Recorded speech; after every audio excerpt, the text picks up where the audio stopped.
This is the John Hallett Podcast with John Hallett. It's because the way we're living, we need to change it, make a change today, and all learn from failure. Maybe they just wanted it a little bit more than you. That's probably the fact. And now your host, John Hallett. All men are the same except for their belief in themselves, regardless of what others may think of you. Musashi. We've been talking about Musashi here and there. We've been talking about self-doubt. Today we're talking about the road to black belts and how to get there. So, guys, it's in your head. It's in your head. So much of life and everything we do is in our own heads, and we've got to believe in ourselves. And that really is truly the first step to the journey, whether it's fitness, whether it's martial arts, whether it's pistol craft. You want to become the black belt in whatever discipline that you're chasing. You want to become that expert. You've got to believe in yourself. How you doing today, Josh? I'm fantastic, man. How are you? It was good today. It was nice to get up, get the blood pumping in the morning. Yep. Get the body going. And man, like, I remember when I first started with you, the first thing you said is, do you really want to get a black belt? You did. Do you really want to go into something like this? And I sat there and I kind of went, yeah, I think I do. And I think you thought I was hesitant. I really do. The way you were kind of looking at me, because you probably heard that a lot. Like, I want to do it. But how many people actually get to?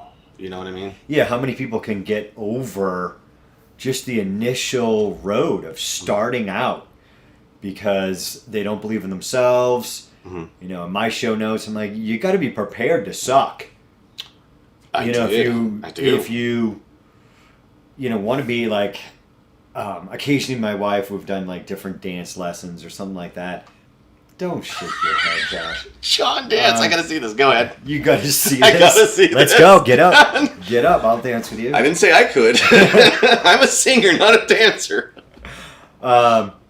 It's fun for her. I'm like, it's nothing. I'm like, we're like, ooh, I want to be really good at this. Yeah. But I do, like, I suck at this. Like, we've done different, you're like, oh my God, I suck at this. Oh, I'm 2 left feet, yeah. I can dance sexy. I can tell you that. Let's not show, no. Keep going on. We were talking about black belt. My wife's like, I can dance sexy. I don't know about all this other stuff. I could try to seduce you on the dance floor. Like, how do I ask HR that question? Does John dance sexy? Like, there's no way I can ask that question, dude. I think you can. I think you just did. No, I can't. Is John a good sexy dancer? I can't ask that question. Like, the look that Jenny, I don't want to see that look on her face. I'm going to ask her. When she's looking at that text or at me, and I'm going to be I'm a little, But I'm not going to grapple with him. Martial arts background, you'd be like a great dancer, dude. You've got good body control. I think, when I was doing Taekwondo, and actually we put that funny thing on there, on band of these karate guys dancing around. I feel like if you're a fighter, you have some pretty good footwork and can flow around and stuff, but learning the moves and memorizing all that stuff, like that takes practice, right? You can be prepared to suck. Oh, yeah. But I feel moving around, like fighters should be good dancers, should have some rhythm. Sure, yeah. Like I definitely, as a fighter, I think you should have some moves. Yeah. Some sort. Boxers move with like a kind of rhythm in the ring. I mean, yeah.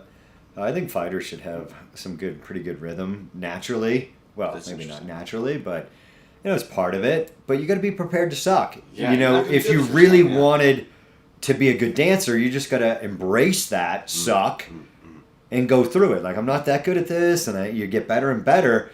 A lot of times people just don't mentally prepare that. I think they think they're going to be awesome in a month, in 6 months. They just think they have this expectation of getting there so quickly. Yeah. And, that's something we want to do, is get people to a high level of proficiency quickly, but it doesn't mean you've mastered it.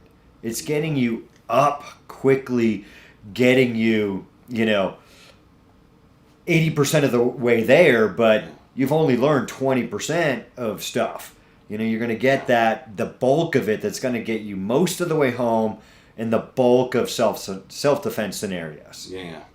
I remember the first day, I really came in, and the only person who was standing in my way was me, because I was hurting in places I hadn't hurt in a long time. Like in the neck, doing sit-ups. Yeah, you're sore. Stuff like that. And it kind of scared me. Like there's this voice in my head that was like, why are you doing this? You're not any good at this. Why are you trying again? That was the other thing, is I tried martial arts before and I wasn't very good, and it's like, why did I start again? Like, all this self-doubt started. Yeah, all the self-doubt coming back in. It was a lot, man. Like, you don't need this. I could, it's so much easier to sit on the couch. And you don't really realize that you are hurting. Yeah.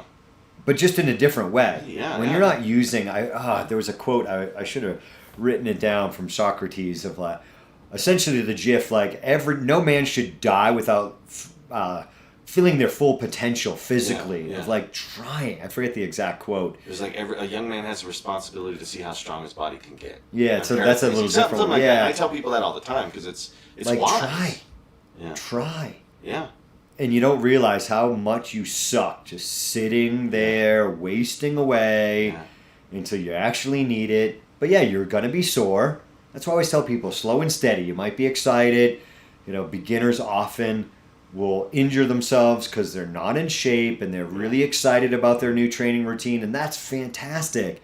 But they're not taking enough rest days. Right. Maybe they're overtraining, and then they hurt themselves, and now they've got to start over again. If it's something that they need to take a month off of, I was like, come in and sit in and watch class. Even if you can't move. Stay in the routine. Yeah. Stay in the routine, as much as that might just stink, sitting on the sidelines. And it does. It does. You're like, go support your team. Mm-hmm. Just because you're on the sidelines. You're learning. I mean, I'm hurt, I can't go. Like, you need to be there. Yeah. Like, go support your team. And that creeped in, like, a lot of that to me. It was like, man, it's just so much easier not to do anything. But I remember the first day he looked at me and he goes, it's all going to hurt, but you can't get to 100 miles an hour today.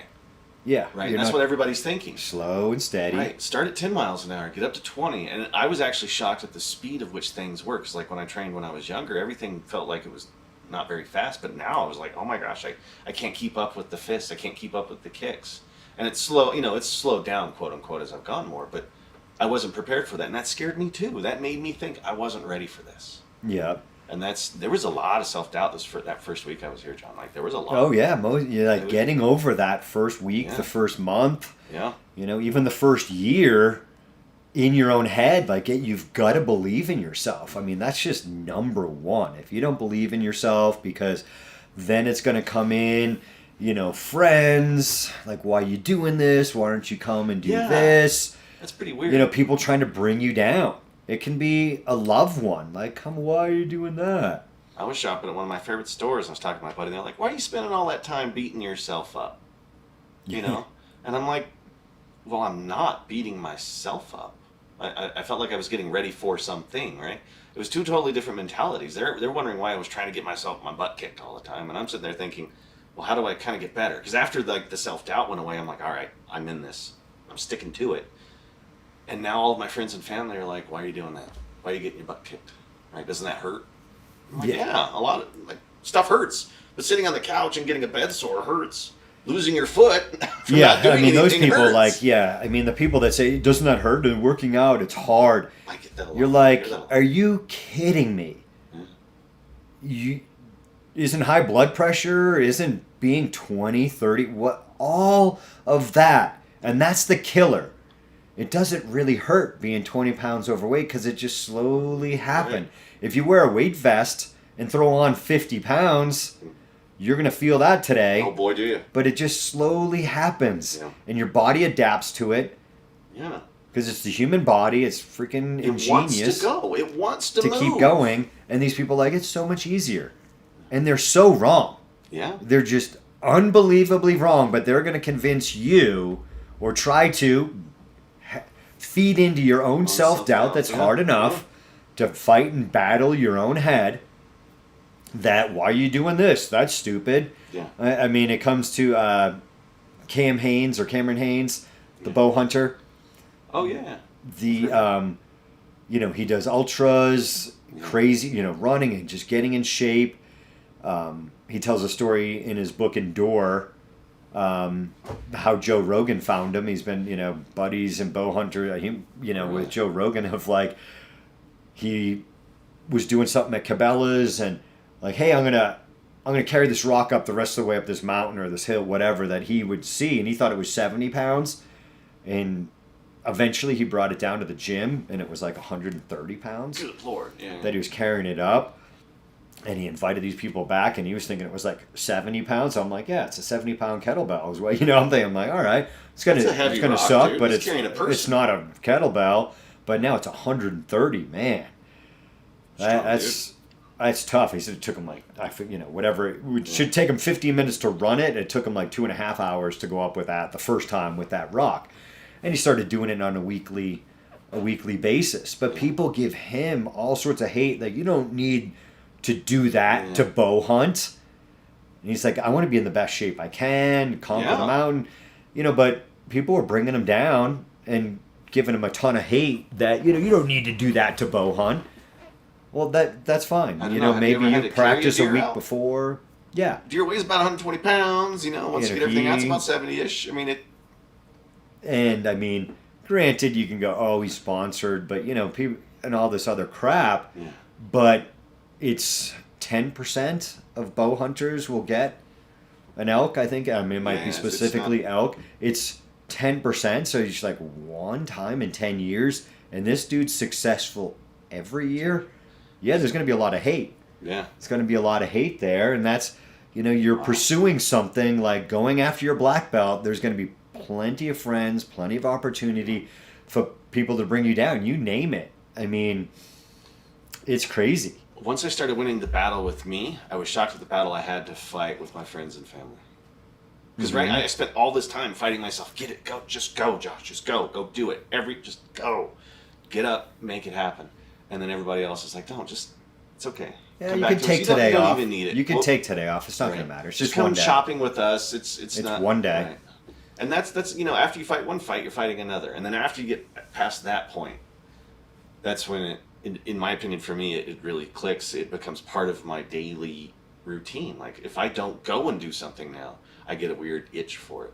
Right? Yeah. I feel lazy, And then that's really where I found that the battle's not won, but it's being won, right? Because you never really win the battle of training and being and fit.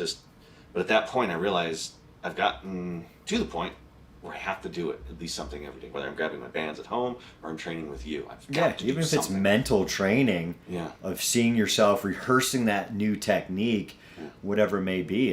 Gosh, when I was going for my Taekwondo black belt, I was dating this girl. We're, I don't know, what age? Gotta be 21, 2-ish.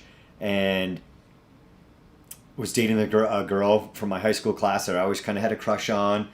And he was dating her, and something happened. I forget, like a friend had said, like, oh, he's all like, she wanted to spend more time with me or something like that. That I was going to Taekwondo class or something and that was getting in the way, and she was kind of aggravated that I was doing that maybe over her, and who knows where anything will go in life and it leads you, but it was fun. Like, I'm not going to choose that. Yeah. Like, I don't know, we're dating, you're great, who knows, you're like, if you're going to leave over that, or like, oh, spend more time with me, you're like, it's good to get out and do other things, but I'm like, I'm pursuing this. I like you, I've liked you for a lot of years, but I'm not going to give up this journey for that, because who knows, right? Like, you could have broken up 6 months later, whatever. But it was funny that a friend said, she was like aggravated over that or something. And I've had students now. I had this guy, God, he was phenomenal. Really gifted. You show him stuff and just like, bang, you're instant. Like, I wish I could have learned it that fast. Right. And I remember seeing his sister train with me, or maybe she used to. I can't remember. It was way back on Nantucket Island, and I was like, "Hey, where's your brother?" She's like, "Oh, dating this girl. He's in love." I'm like, "God, what are we like?" I'm like, "Well, my God, you can't carve out 2 nights a week for yourself. That you're head over heels for people, and then how many people fall off and lose themselves, and you've got to have something of yourself in a relationship." Oh yeah, and you see people like give up the journey to whatever it is. Yeah. But starting so hard, and like you said, there's self-doubt, in Oh, yeah. in everyone. Yeah. But you've got to believe in yourself and get through that and be prepared to suck. You're on that journey. Yeah. If you really want it, there's going to be bumps in the road, and you got to embrace that. You got to go, yes, I know something's going to get in my way, and I'm going to have to go around it and get back on the path. I'm going to get injured, and I'm going to keep going. Stay involved, like mentally. That's what I'm like. Just show up. Show up. Just watch, and you can get so much. It's just an interesting journey, right? Because there's all these bumps in the road, and you got to stay the course. And if you meet somebody in a relationship like that, right, you generally want them to do stuff with you. Like if a person's asking you to stop doing something, I'm not a relationship advice person, but I would say that's probably not the start of a healthy relationship. You kind of want to meet someone that wants to do something that you do too, or at least join in it in some way. Because my wife jumped in as soon as she saw the success I was having and the amount of weight I was losing. She's like, I want in. Yeah. So it became an inspiration for her. So not everybody's trying to drag you down, because but you can also bring people up, right? It's shocking the number of people on the journey to where I'm at now is the number of people I've said, join us, get with us. Let's change what you are. Yeah. And it's working for them. There's a ton of people that come through here that are just looking better, feeling better. And I was just staying on that path. And it's a hard struggle. It's every single day. Yeah. It's every day. It's not like it ever ends. It's every single day. And I think a person needs that. I think the human mind needs that. It needs a struggle every day, whether it be small or large. It needs something to do, right, and overcome. Yeah, like life is just too easy sometimes. We do have an easy life. We have an easy society, John. I can drive anywhere. I can sit down all day. I don't even have to go get my groceries anymore. Yeah, people can't embrace the suck, I guess. They don't want to do that. They just take the easy path, and I'm just like, look at mental illness and all these other things, and the amount of people that are unhappy and just endlessly scrolling. Like, you have the time, you just need to make the time. Yeah. Or, starting out. Another one, like, we were saying, I don't know who, whatever, like, you spend the money for martial arts lessons, for Krav Maga, to come to rmsdf.com, whatever place, at Starbucks. Oh, yeah, easy. Like, look at your budget. Where can you cut? What are you doing? What is really, essential? You can spend thousands a year on Starbucks. Thousands. And people do. Yeah, I constantly say they're addicted to, you got caffeine, but they got everything else that they're putting in it that you're just addicted to it. It's easy. It's an easy coffee, and it's part of their routine. It's, I feel good. Yeah, I enjoy it. I felt good. I do this every day. You feel good if you go for a jog. Yeah. You feel good if you come in and just roll on the mat for a while, right? You feel good if you come in and you just stretch punch out. A heavy bag. Punch a heavy bag. Lift some weights. Yeah. Do something. It's starting. I'm always just start. Who cares about the reps in the class? Yeah. Whatever it is, just show up and keep showing up. Regardless of, those people are better than me. Let that drive you. Chase that person. Try to be that person. Like, I'm never going to get there. Yeah, you will. That person just kept showing up. Right. One of the instructors here at band looks at me and I was like, hey, man, when I started training with him, I was like, I'm pretty unskilled. I'm just a white belt. I don't want to hurt anybody. Let's just take it slow. And he goes, Josh, you know what the difference between a white belt and a black belt is? And I said, no. And he goes, I just kept coming. Yeah. Just keep showing up. Like, I'm still a white belt technically. Like, that's how the way he was seeing it, right? Yeah. And it was really cool to feel that, because the other is when you go to a gym, the experience that you have, like especially here, it's there's a lot of positive reinforcement, right? I mean, there's some martial arts gyms or just fitness gyms you go to, and there's not a lot of positive reinforcement. You're just left to your own devices, right? Yeah, it can be ultra competitive gyms. That too. Those are weird. But over here, it was just like, yeah, come on in. We don't care. Just join us. We just want you to get better. The quality of my life went way up.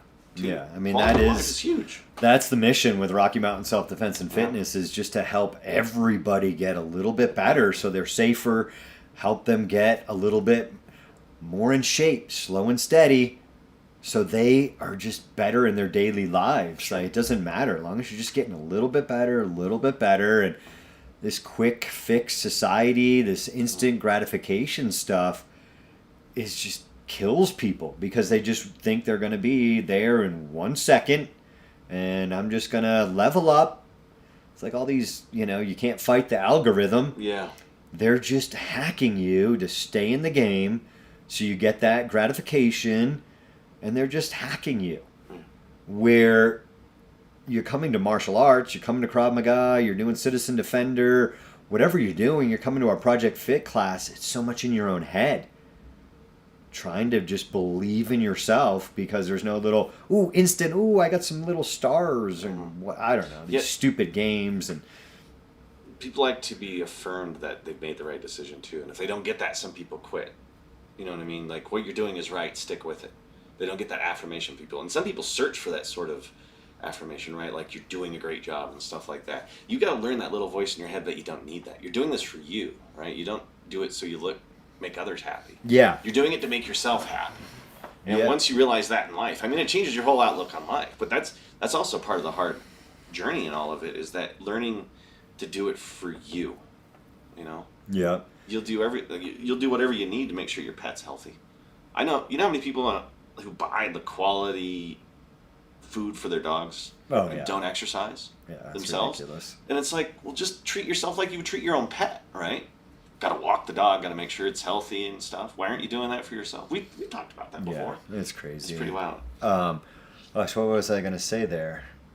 Sorry, I totally stepped on your toes. I just get excited because... You do get excited. I do. It's fun. I mean, talking It's is a great quality, but it also dude, beats I don't you. shut up. I'm like, Josh, you're too excited. Right. I say that to the HR department. I'm like, Josh gets so freaking excited sometimes. You just got to relax, be smooth. I'll start throwing But excitement's ideas. great, yeah. Like, excitement's great, and it also can be, it's Neil Young. Same thing that makes you live can kill you in the end.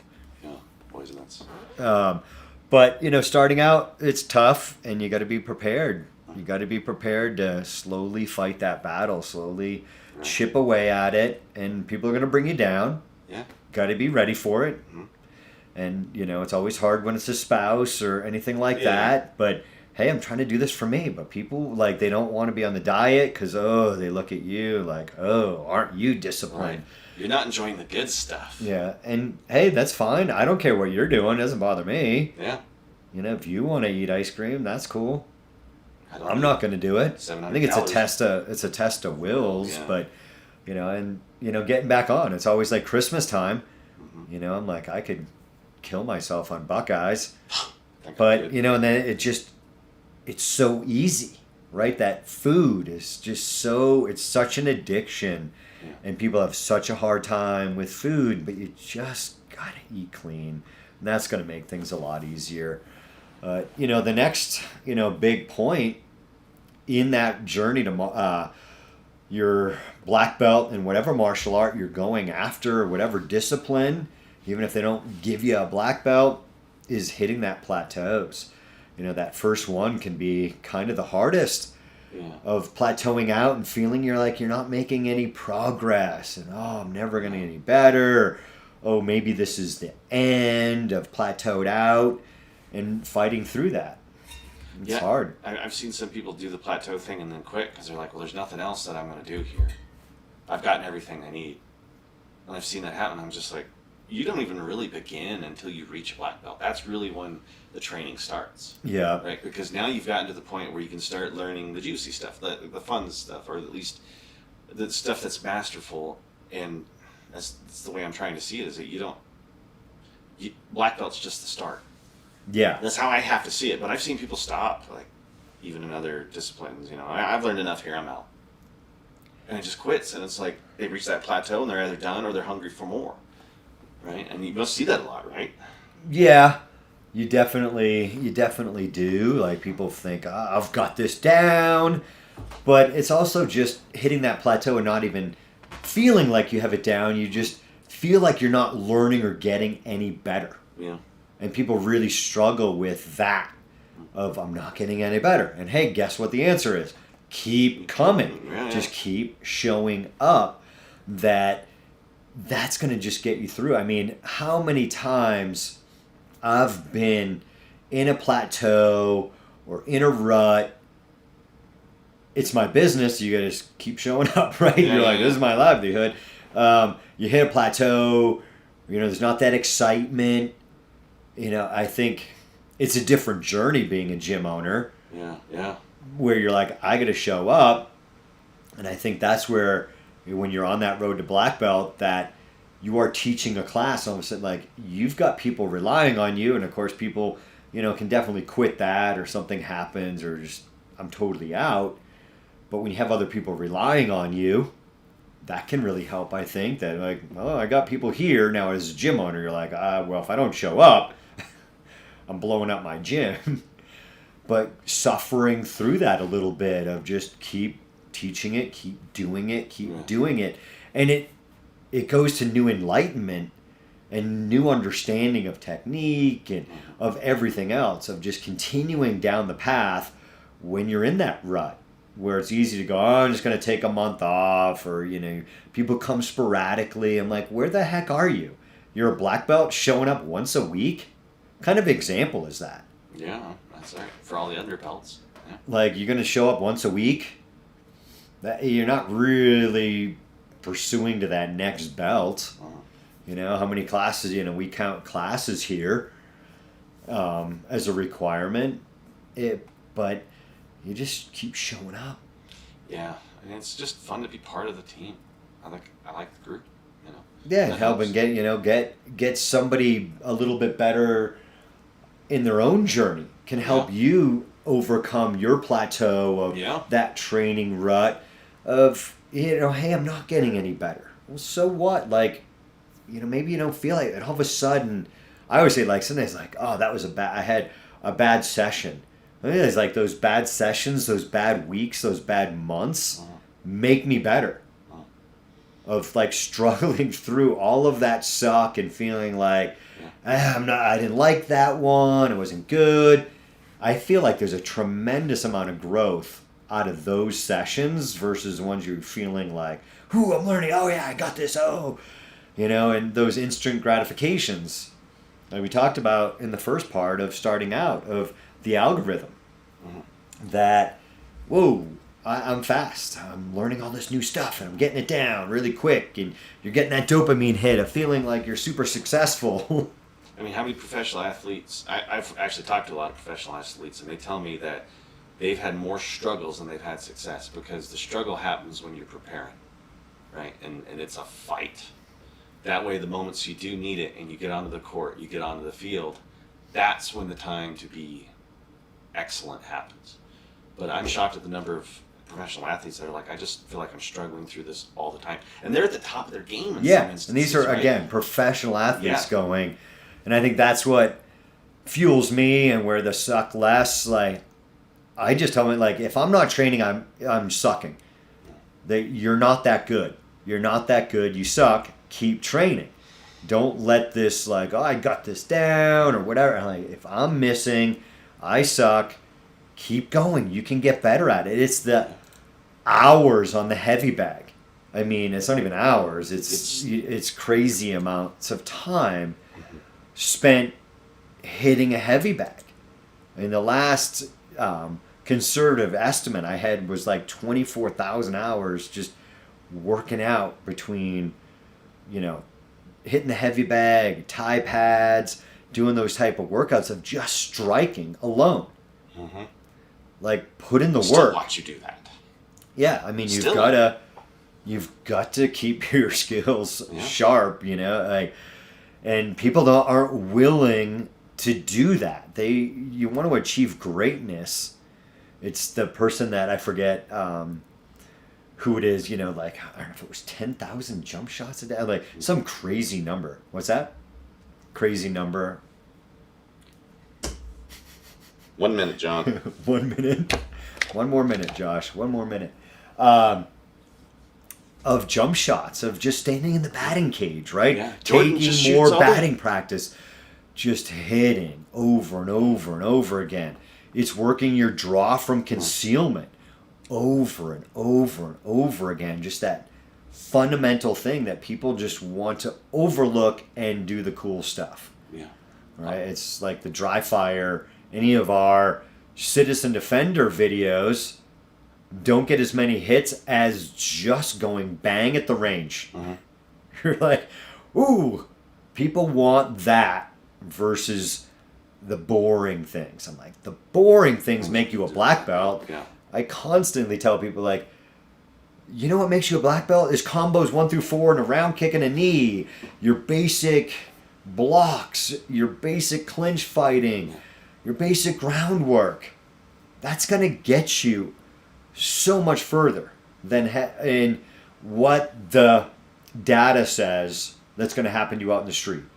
You're probably not going to go against a BJJ black belt. You're probably not going to go against a Golden Gloves boxer, in that self-defense scenario. Do the boring things. That's what's going to get you to black belt. Look, we've got a couple things coming up here, guys, at Rocky Mountain Self-Defense and Fitness here in Castle Rock.